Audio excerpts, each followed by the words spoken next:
नमस्कार, आप सभी का बहुत स्वागत है साधना न्यूज में और मैं हूं आपके साथ मनीष कुमार। बुलेटिन में बात करेंगे खास खबरों की। मध्य प्रदेश में माहौल सरकार के 2 वर्ष पूरे हो चुके हैं और इसी दरमियान में तमाम मंत्री अपने अपने विभागों का ब्यौरा मीडिया के माध्यम से जनता के समक्ष में रख रहे हैं और इसी बीच पशुपालन और डेयरी विभाग के मंत्री लखन पैटर्न ने अपने विभागों के 2 वर्षों का ब्यौरा मीडिया के माध्यम से जनता के समक्ष में रखा है। प्रमुख कार्य, नवाचार और आगामी कार्य योजना को भी मीडिया के सामने रखा। उन्होंने कहा कि मध्य प्रदेश सरकार पशुपालन, दुग्ध उत्पादन और गौ संवर्धन की दिशा में तेजी से कार्य कर रही है। प्रदेश की दुग्ध उत्पादन में भागीदारी को 9% से बढ़ाकर 20% करने के उद्देश्य से डॉक्टर भीमराव अंबेडकर कामधेनु योजना शुरू की गई है। दुग्ध संघ द्वारा पशुपालकों को राहत देती हुई दूध के खरीद मूल्यों में 2.50 से लेकर 8.50 रुपये प्रति लीटर तक की बढ़ोतरी की गई है। उन्होंने कहा कि अब तक 973 नई दुग्ध सहकारी समितियों का गठन किया गया है, जबकि 585 निष्क्रिय दुग्ध समितियों को पुनः क्रियाशील बनाया गया है। आगामी लक्ष्यों की जानकारी देते हुए मंत्री ने बताया कि अगले 3 वर्षों में राज्य में औसत दूध संकलन को 33 लाख लीटर प्रतिदिन से अधिक करने का लक्ष्य रखा गया है। इसके साथ ही सहकारिता ग्रामों को दायरा बढ़ाकर 3 वर्षों में 1500 से अधिक ग्रामों तक पहुंचाया जाएगा। वर्गों के लिए 33% और 25% अनुदान देते हैं। लगभग अगर हम उसको संख्या में राशि में कन्वर्ट करें तो लगभग 90 लाख के आसपास वो अनुदान होगा। और एक और महत्वपूर्ण योजना, जैसा हम सब जानते हैं कि आज निराश्रित गौवंश जो पूरे सड़कों पर है उसको व्यवस्थित करने के लिए हमने एक महत्वपूर्ण माननीय मुख्यमंत्री के नेतृत्व में एक योजना बनाई है, स्वावलंबी गौशाला योजना, जो कि हमारे अभी 29 तारीख को उसका टेंडर 20 जगह हमने अभी निकाला है। देखिए अभी क्या हुआ है, एक्चुअली मैं बहुत बताना चाहता हूँ। अभी हमने 92 तो पिछली बार पदस्थापना की डॉक्टर्स की और करीब 400 पहले किए थे। 321 अभी पिछले महीने हमने आदेश जारी किए हैं और आने वाले अभी 1 महीने के अंदर लगभग 150 ABF और हम पोस्ट करने वाले हैं। चूँकि जो वेटिंग लिस्ट उठाना थी तो उसमें वो अभी 5 तारीख लास्ट डेट है, उसके बाद हम उसको क्लियर करेंगे, तो 1 महीने का समय लगेगा। सर, पर इतने सारी गौवंश है, उन पे एक पशु चिकित्सक, सर वर्तमान में किस तरह की व्यवस्था चल रही है? मैं इस बात से बिल्कुल एग्री करता हूं कि जितने हमारे पास होने चाहिए उतनी उस रेशियो में हमारे पास कम है।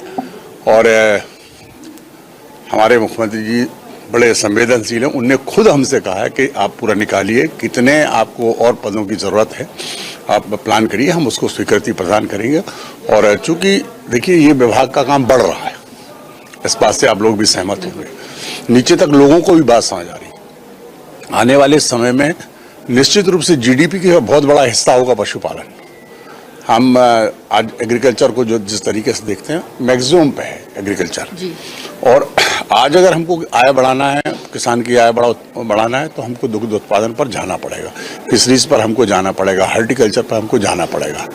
तो ये बड़ा हिस्सा है जो लोगों के जुड़ा हुआ है और हम पेरेंटली करते आ रहे हैं उसको, तो लोगों को ज़्यादा कुछ लगता नहीं, किसान खुद उसको अडॉप्ट करता है। लेकिन किसान को भी ये बात समझना पड़ेगी कि ये एक साइड बिजनेस नहीं है। इसको जब तक हम व्यापारिक दृष्टि से नहीं देखेंगे तब तक हमको उतना लाभ नहीं होगा जितना हमको होना चाहिए। तो वो हम अभी दुग्ध संपर्क अभियान के तहत हम यही बात लोगों को बता रहे हैं कि आपको किस तरीके से करना चाहिए, कम लागत में अधिक उत्पादन लें, जिससे हमारी आय भी बढ़े, हमारी लागत कम हो। जी। मंत्री जी, एक छोटा सा वही है कि सांची को बहुत बढ़ावा दिया आपने, सांची वाकई बहुत अच्छा काम कर रहा है, पर सर अभी कहीं ना कहीं अगर आप कंपैरिजन करें अमूल में और सांची में तो क्या लग रहा है? और पॉलीथीन में जो पैकिंग आ रही है, जो पॉलीथीन इतनी वेस्ट होती है, उसके बारे में क्या? हम उसको भी टेट्रा पैक ला रहे हैं।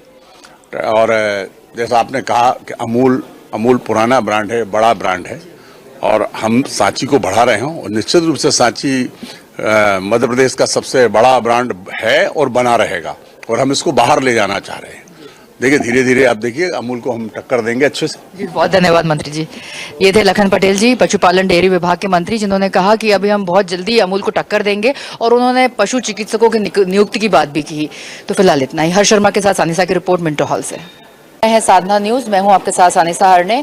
दर्शकों, आपको ये भी बता दें कि लगातार मध्य प्रदेश के मुख्यमंत्री डॉक्टर मोहन यादव ने अभी अपने सरकार के 2 वर्ष पूरे करे हैं। उनके कार्यकाल में कितने काम हुए, इसका लेखा जोखा उन्होंने प्रेस वार्ताओं के माध्यम से सभी को बताया है, मध्य प्रदेश की जनता को बताया है। और अपने कैबिनेट के सभी मंत्रियों को ये आदेश दिए हैं कि वे प्रेस वार्ता करें, अपने अपने विभाग का पूरा जो 2 साल का ब्यौरा है, जो लेखा जोखा है, वो प्रेस वार्ता के माध्यम से, पत्रकारों के माध्यम से मध्य प्रदेश की जनता तक पहुंचाए। तो आज का जो विषय था वो है पशुपालन डेयरी विभाग के मंत्री लखन पटेल की प्रेस वार्ता का, जिसमें पशुपालन विभाग ने क्या काम किए 2 साल में, जब से सरकार बनी है तब से पशुपालन विभाग में मंत्री जो है लखन पटेल, उन्होंने क्या क्या काम किए, गायों के लिए, निराश्रित गायों के लिए, आश्रित गायों के लिए कितने गोवंश बनाए जाएंगे, कितने क्या कुछ बनाया जाएगा, किस तरह से गायों का संवर्धन होगा, कैसे किसानों की आय बढ़ेगी, सांची दूध जो है जिसका कि बहुत बड़ा एक मार्केट है पूरे मध्य प्रदेश में, उसके बारे में बताया। तो आपको हम यही बताना चाहते हैं कि अभी सरकार अपने अपने मंत्रियों को ये आदेश दे चुकी है कि प्रेस वार्ता के माध्यम से 2 साल का ब्यौरा जनता तक पहुंचाया जाए। आज हमने ये प्रेस वार्ता अटेंड करी। लखन पटेल, मंत्री पशुपालन डेयरी विभाग, उन्होंने ये बताया कि स्वावलंबी गौवर्धन योजनाएं, स्वावलंबी योजनाएं जो गायों के लिए चलाई जा रही हैं, ऐसी गायों के लिए जो दर्शकों, हम आपको बता रहे थे कि गौ संवर्धन योजना, पशुपालन से संबंधित योजनाओं का जो विधानसभा में भी प्रश्न उठाया था लखन पटेल ने, उन्होंने कहा है कि मुख्यमंत्री के आदेश के अनुसार कई पूरे जिले में, मतलब पूरे मध्य प्रदेश के जिलों में गौशालाएं खोली जाएंगी, उनको पीपीपी मॉडल पर डेवलप किया जाएगा। आपको ये भी बता दें कि पशु चिकित्सकों की नियुक्ति बहुत जरूरी है।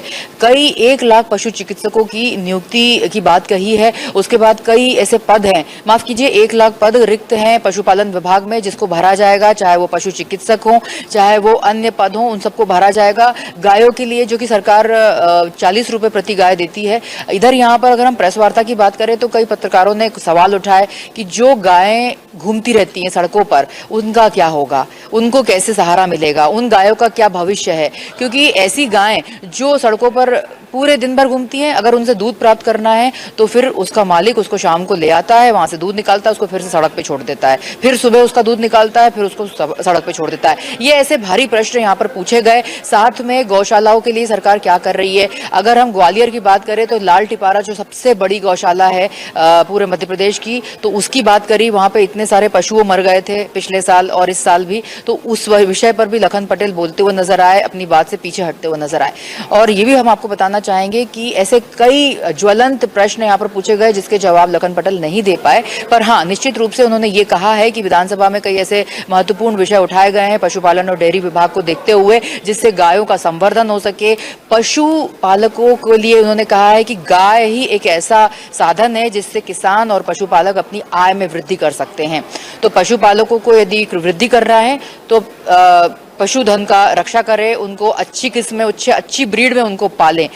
मंत्री ने यह भी बताया कि अच्छी ब्रीड की गाय करने के लिए, उनके बछिए करने के लिए क्रॉस ब्रीडिंग भी करवाई जाएगी। और कई इस विषय में लेकर उन्होंने कई ऐसे महत्वपूर्ण बातें बताई हैं आज प्रेस वार्ता में, जो पूरी बातें आपको प्रेस वार्ता में अगर आपने सुनी होगी तो आपको समझ में आएगी कि लखन पटेल पशुओं को लेके, गायों को लेके कितने संजीदा हैं, कितने सतर्क हैं। आज की इस प्रेस वार्ता में कई ज्वलंत मुद्दों पर बात की गई। पशु जिनका भविष्य क्या होगा, गायों का भविष्य क्या होगा, और जिस तरह से पशुओं के, मवेशियों के चक्कर में जो रोड एक्सीडेंट होते हैं उसको कैसे कम किया जाए, कई ऐसे प्रश्नों के उत्तर यहाँ पर वो लखन पटेल देते हुए नजर आए। फिलहाल इतना ही।